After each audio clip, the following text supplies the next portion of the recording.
Alrighty, welcome once again to another interesting episode of Safari za Mabingwa, the only show that gets to give our athletes, our champions, their flowers, the flowers that they do deserve.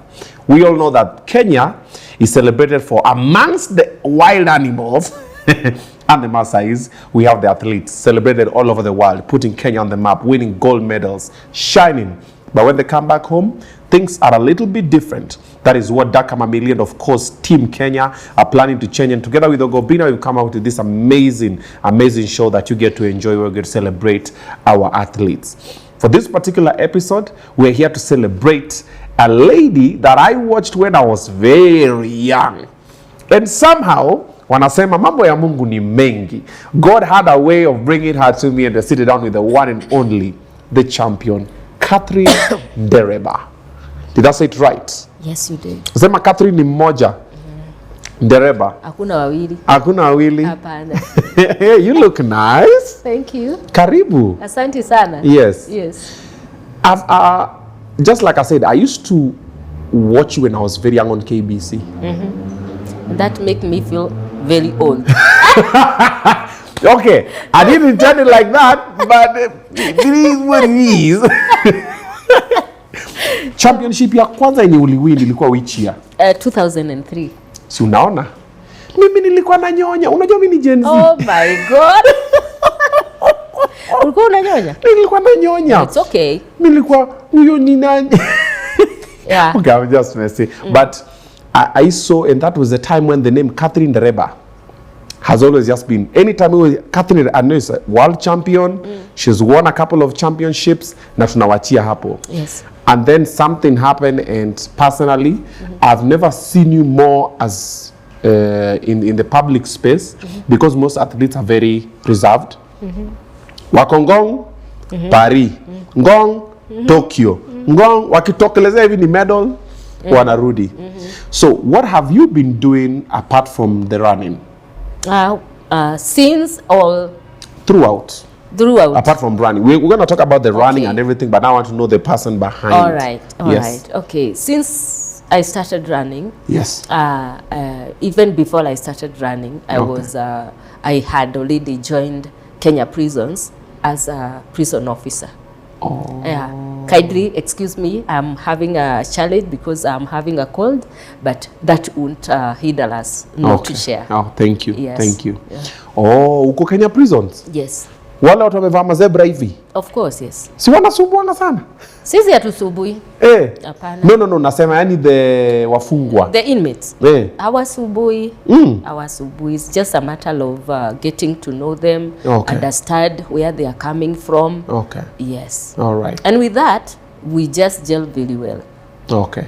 And that's what you love doing, that's what you've been doing since? Yes. I believe that's my calling, and interacting with these people. They are our brothers, they are our sisters, they are our children, they are our mothers and our fathers. Okay. Yes. And by the fact that someone has committed a crime, it doesn't mean that they exist, they ceased to be human beings. Okay. Yes. Okay. So, you've been a prison warden. Can I call it like that? Wardress. Oh, what? Oh, okay. Prison wardress. There is a prison warder and a wardress. When you're a woman, you're wardress, and a man is a warder. Okay. Yes. For how many years now? 10, 15? Oh my God. I think I'm heading to 30. 30 years? Yes. Oh, wow. And an athlete, you've been an athlete for how long? Okay, I was a professional athlete for 20 good years. Wewe? Yes. Umekafunga. Uko na namba yangu. Unitumie kamili. Do you know, if I was a prison wardress and I got those gold medals that you got under your belt, I ain't going back to no prison. Mimi. Why? Na mwaka sibi nambia tu, wewe, cell number 17. Mimi, nijikute, Dubai, Burj Khalifa, Habibi. But I like the humility that's in you. You went, won all this championship, then you just come back. Unavaa tu uniform. Yes. Na unatulia tu. Hata when you uliingia, you kept time, you've been with us here tukingangana ku set up nini. Umetulia tu. I'm like, does she know the person that she is. We are seated with greatness. Gen Z might not, okay, I'm part of Gen Z. Okay, yeah, it's fine, guys. Nisawa, I'm lost generation, but it's okay. I get the point. I don't understand the person that we're talking with. So let's just give them the accolades. Medal ya kwanza? 2003. 2003. Usually meters, 100 Okay, meters. that is the one that people knows. Okay. But my very first medal was in 1999 when I represented my country in World Half Marathon. Okay. It was in Palermo, Okay. Italy. Okay. Yes. 1999. 1999. First medal. Yes. Gold. Bronze. Bronze. Yes. Aya, second one? Gold. Gold. In 2003. 203 gold. Third one? Silver. Silver. In the year 2005. 205. No. Silver in 2004 Olympics. 204. 2005 a silver in Helsinki World Championships. Okay. And gold in the year 2007 Okay. World Championship in Osaka. Wow. And silver in Beijing Olympics. Okay. Yes. Zimeishia hapo. Zimeishia hapo. Those are 6. Yes. Umeona tumehesabu 6. Now you understand what I mean when you say we're seated with greatness, putting Kenya on the map 6 times. Na ameenda hapo na amengangana na pa. Why did you stop? Why I did stop, I kind of stopped unceremoniously just because I developed some problems. As you know, even when you drive your car, at some point it needed service or it kind of maybe have an accident or break something. Okay. But that was not the case. But for me, I developed an injury that really costed me, and it could not be fixed at there and then. It's something that really needed a lot of attention. Okay. To some point, I needed a surgery. Okay. Of which I decided I'm not going to have a surgery. I just want to heal naturally. Oh, wow. Yes. What happened? It was a knee, ama? No. I torn a ligament around my ankle, my right ankle. Ish. Yeah. That was painful. Very painful. Ulikuwa ukikimbia ama ilikuwa Yeah. championship? Not during the championship. I was just training. But this is not something that happened within a day. It's something that it's like because of what we call wear and tear. Okay. So this is something that has been, happening gradually, until that point now. Kwani wewe ni wale wa kunyamazia uchungu? Aka kamguu kidogo nimeteka ligament lakini ni sawa. Me, I didn't even know that it was a torn ligament until when I went to the doctor. And he had to assess and do all the images, okay, including the MRI. The MRI is the one that shown like exactly what has happened. Okay. What's wrong? Mbona ulikata surgery? I didn't want to have it. Kwa nini? Oh my God! How could I spend all that time in the hospital and all that? And yet, there was no other bigger name I could look to make after than what God has given me. Yes. So you are content. You're like, I'm contented with that. I was totally contented. Okay. Yes. Now I understand. Now I understand. But sahi imepona. Sahi imepona, but sometimes when I try to run, it normally just start, bothering. So it's not something that I can keep back there. Okay, so you're no longer running? I'm no longer running. I just do other exercises if I want to. Okay. But sometimes, once a thief. Okay, once a warden, that's a bad example. Yeah, so sometimes I just feel like, oh, this morning I just want to run, get out there. Yes, yes, I just get out there. Maybe I could see a very nice course. A nice layout, and I feel like, oh my God, I can't see this wasted. So then I jump out and I do my jogging maybe for 30 minutes, 40 minutes. Okay. And sometimes I may tell myself that I'm only going for 20 minutes and I end up doing an hour. Easy. That is the big problem of long distance learners. Yes. Yeah. Umesema ati when you see a nice course you feel you need to run. Kwani pia nyinyi mnakuwa na hiyo kitu? Unajua mimi nikiona kama wet fry. May I tell you something? Nyama wet fry. May I tell you something? When I go to places like Karura, I just feel I can stay there the whole day. Because one thing, don't laugh, Okay. Promise you are not going to laugh. Promise. May I tell you something? I never knew about Karura when I was learning. I came to know about it when I'm retired. Okay, I promise I will not laugh. Kwani? Umeishi wapi? Nimeishi Nairobi. All I knew is Gong. Yes. Rangata Forest. That's all I knew. And Arboretum. Veni Karura ni viti. I'm telling you. So unaingia Karura uko like, where were you? Believe you me, I knew about Karura when I'm taking now the prison team to do their training there. Yes. Okay. But I could hear people talking about Karura that I do my training at Karura. Where is that Karura? It's somewhere in Kiambu. Okay, fine. Na unawachia hapo. So in short, pia ukiona space, mustuni, barabara, unakuwa excited. I am telling you, I get so excited. If you just take me to Karura, I can spend the whole day. I may not run, but I'll walk around.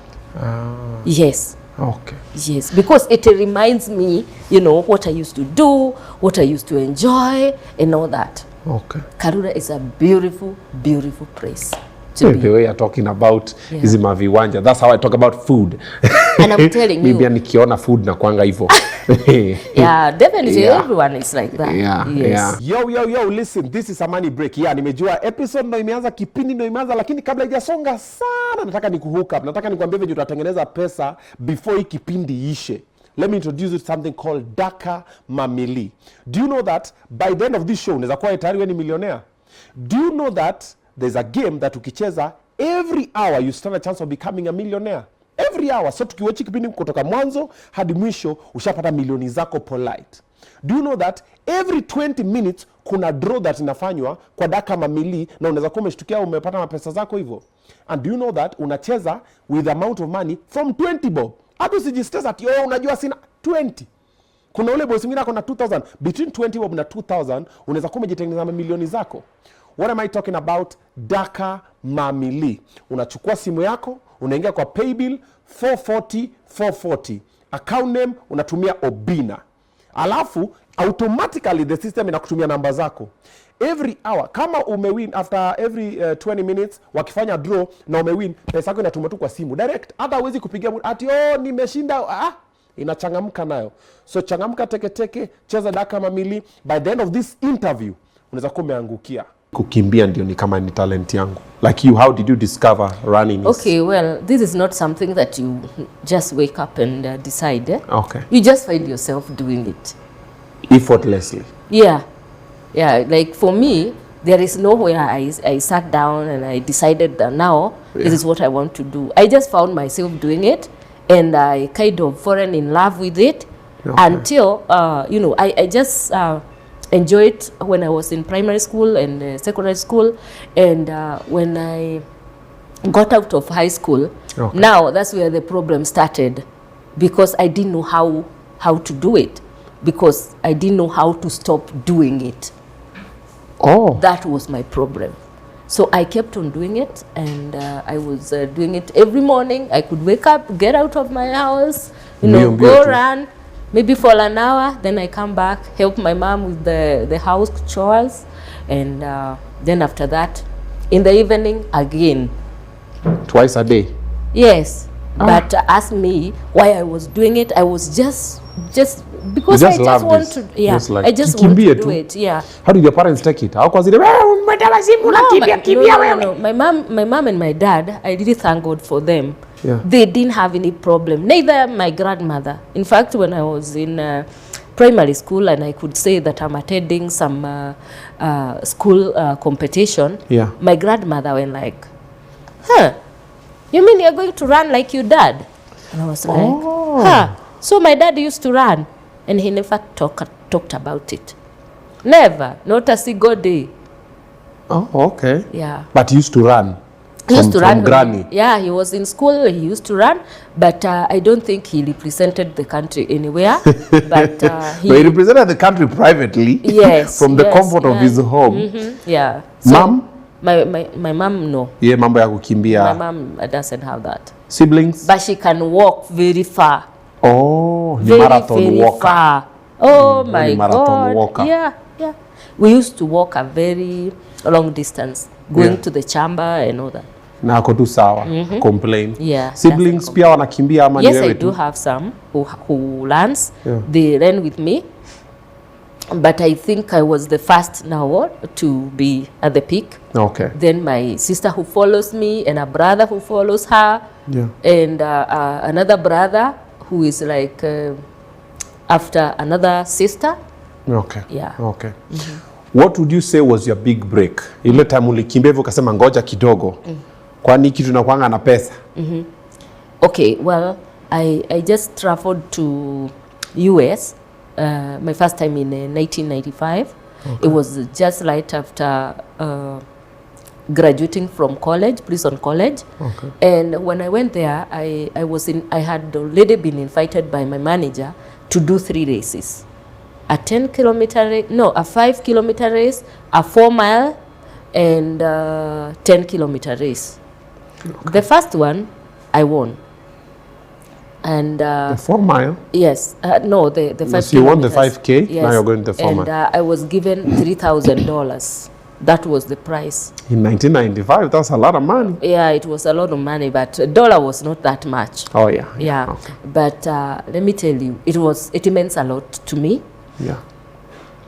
Because it was worth like, I don't know how many months' salary. So it meant a lot. And I can tell you, I was happy.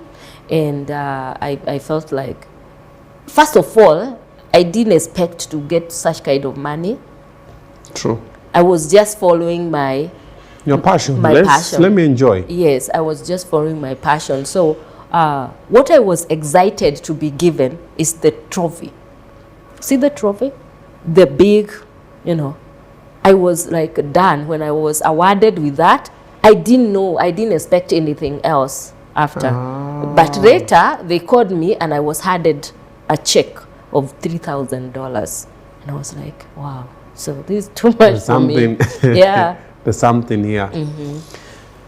You've been running you ran for 20 years. So 20 years. Yes. What is the greatest thing you feel like Kenya ever did for you for putting Kenya on the map? Can you come up again? Is there one thing, ile kitu unaweza sema, hii, enye hapa country yangu ili come through, kitu alikufanyia ile poa kama as Kenya, whether it's the government or companies or whatever sponsors in Kenya that did something ile unakaenye hapa, walini celebrate vizuri. Is there anything unaweza kumbuka? Yeah, there is a lot. A lot. When we go out there and we come back after I won the gold, the first gold. Yeah. Immediately when I came back home, I was awarded with what do we call it? A DSM. I was awarded with a distinguished service medal. Okay. That was in the year 2002. Okay. Yes. Just a medal? Not year 2002, wait. It was year 2000. 2000? Yes. Just a medal? In fact, I had won Boston Marathon. Okay. Yeah, for my first time. Besides the DSM? That I was given, I was honored. I was invited to State House and the medal was presented to me by His Excellency, the former President Moi, Daniel Arap Moi, and at my office or where I work, I got a promotion. All this is all about the government. Okay. Yes, I can say, very strongly that I have been well celebrated. Okay. Yes. Why do we always see most athletes, like when they go, they lead the pack, they shine, and then when I come, when later we look them, most of our athletes live in abject poverty. Most, not all. Kuna wale wamejipanga, but kuna wale walikuwa, and it happens even on the entertainment space. It happens on the football side, on whatever. But pia hata kwa athletes. What do you think is that thing that probably as a country or as a people we are not doing right, that tukiadjust kidogo at least inaweza tusaidia sana. One, same way we celebrate our heroes when they win. Yeah. Same way we should, you know, keep contact with them, because it is one thing to win, Yeah. and it is another thing to maintain that kind of life. Sometimes when I just disappear, like in the world of, you know, shining and all that, and nobody cares. Like, nowadays, where is Catherine? You know. True. Yeah, it's only either your family will get to know where you are, or your village, whatever. True. Your fellow villagers. Okay. Yeah, so that is one thing I would say. Yeah. So let's appreciate them wakiwa wanawina pia. Yeah, because also I feel I've noticed most of the time when the athletes come back wanakutaniwa kwa airport na kamaua. Yes. Wako kwa news hiyo wiki nini. Then after a wiki shushu. Maisha yanarudi normal. Hatujali wana train wapi, life imeenda wapi, hakuna nini. Do athletes have a financial literacy training? Not really. I can say not really. Okay. But at you know, currently it is happening, because when you have these sponsors who are now coming through for the athletes, at least they have done something. Because I have seen it happen nowadays. So watu sasa wanafundisha ku spend pesa zao. But during my time and the time of kina Paul Telgat and the rest, unless it is your personal effort, hakuna. I don't think it was there. Jipange. Because unashinda hapa 5 million unarudishwa. Na usipojipanga unapangwa.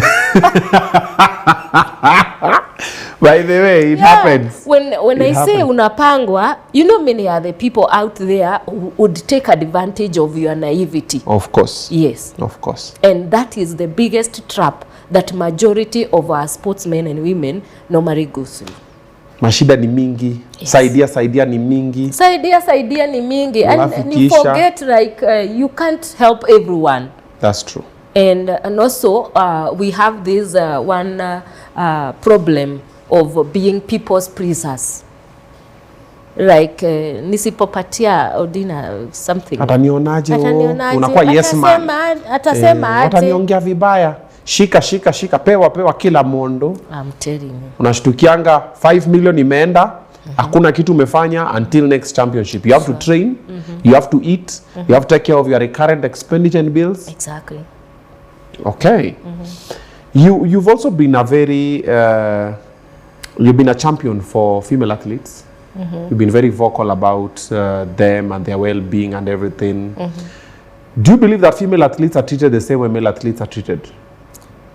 Where? Across in the board? Kenya or in Kenya? Outside huko, whatever happens, we don't have so much power over it. But hapa kwa federation zetu za hapa, the bodies taking care of us, even compensation wise. For example, unapata kama ni mjengo. Dem anafanya mjengo, mwanaume anafanya mjengo. There's normally this connection. But huyu unajua huyu analipwa because na hivi.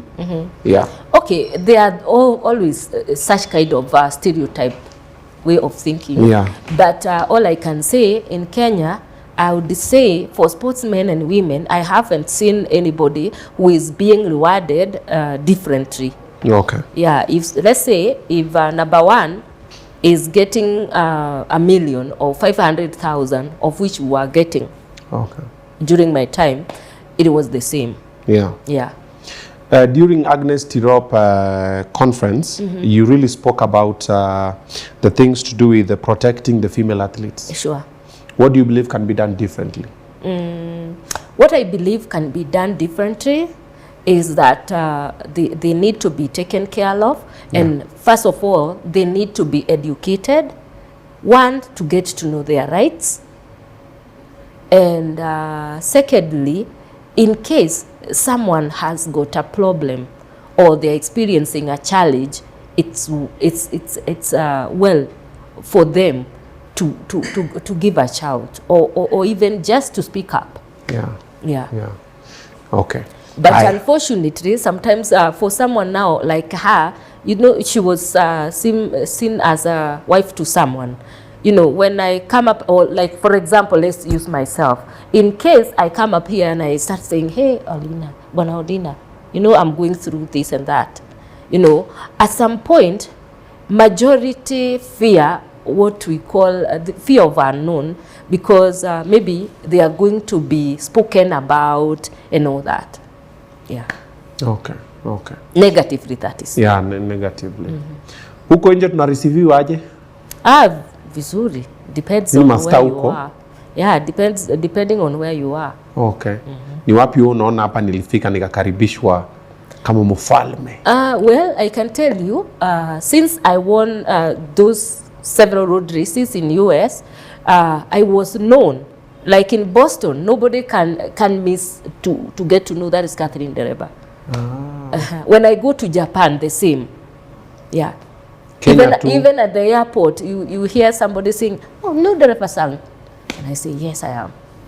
How did they say? Ndereba-san, because they don't know how to pronounce my name. Oh. They call it Ndereba. It's like they silence the N. Yeah.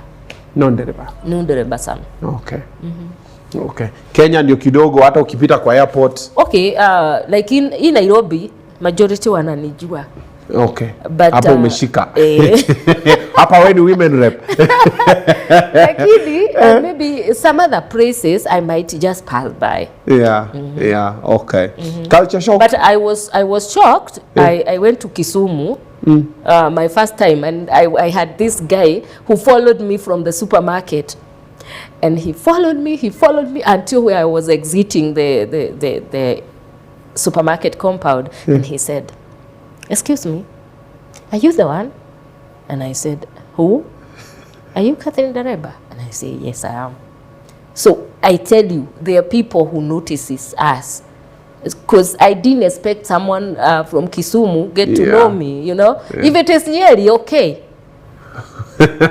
Uko ni home. Yeah, uko ni home. Yeah. Yes. Oh wow. Alikufuata kwa mall yote? Yes. Alinifuata mpaka nikatoka kwa mall. Yes. And he asked me, the craziest fan you've ever met? The craziest fan? Yeah. I don't want to call it craziest, but I find it very weird. Okay. Yes, I met with this one lady in town. Can't remember the year. And she was like, ah, Catherine Ndereba, you mean you normally walk? I was like, my goodness. Oh my goodness. I was just heading to a certain shop in town, and I was so shocked, because even if you have a car, you can't enter a shop with your own car. You can't. At some point, you have to arrive and you have to walk. Yeah. Yes. Yeah, so, like, okay. Yeah, I found it very embarrassing. Oh wow. Okay, that's strange. Well, what you need to do, you need to run everywhere you go. No, I can't run. No, I can't. Oh, Catherine Ndereba. No. I can't run. I must be myself. Relax. Yeah. Okay. The biggest culture shock you got, because you know you've traveled to a lot of countries. Yes. And coming from, you grew up in Nyeri, right? So coming from Nyeri, the world of Njahe, I had to throw that in there. Definitely. Njahe hata ukikaranga na nini bado ni Njahe tu. Ni kama ukiweka omena hata kwa keki. Omena ni omena tu. Yes. So, what was the greatest culture shock ulifika ukapata ukasema na hii munakula hii ama munafanya hivi when the first times you're traveling out of the country? Okay, the greatest culture shock is about dressing. Yes, when I got to US, I think it was during the summer season. And I wasn't used to see people's nude. You are not ready? No. So it was very hard for me. Mazoea mboshori. You know, especially when you go do a race along the beach, man. No. Watu wako tu huko? Yes, wako tu, yeah. Uko zile gai. Ukata hata kukimbia. Mpaka nikawasha, you know, you was feeling like I don't want to see them, you know. And I asked myself, for how long? So I have to look at them. Sasa umezoea. Yeah, nishazoea. So pia ukifika huko sasa everybody. And also another thing is now to convince me to run in my singlet or with my airborne without the singlet, because sometimes it gets too hot. Oh. And if you get to see my learning videos, you'll never see me learning with that small bikini kind of like uniform. Short, yeah, I could not get to use that. I never get used to that. Why? Not feel? No. I wasn't comfortable with it. Okay. Yeah. I could wear it during my training, but not anywhere out there. I could wear it underneath my tights and my everything else, but not when I'm racing. I don't mean that it's bad to wear it, but if someone is comfortable, me, I wasn't comfortable with it. Okay. Yeah. Hujazoea tu. Most promising athletes that you are keen on, wale unaangalia unasema kuna mtu fulani anaitwa hivi, huyu unaona penye anaenda ako on the right direction. Boy, ni wengi. Si tu mention a few of them. Let's give them their flowers. A few that you can remember top of mind. Me, Kenya. Oh my God, we are blessed. Yeah. We are one of the most blessed country because talent tuko nayo. Full. Okay. I'm telling you. Okay. Aya. As we wind up, because umekata ku select a few kusema naona nani, let's give them a few wise words. They will watch this, they are looking up to you. What should they do right and what should they not do? Zile unaona mimi kwa maisha yangu, if I knew this earlier, if I knew this, maybe you've seen a few athletes do them.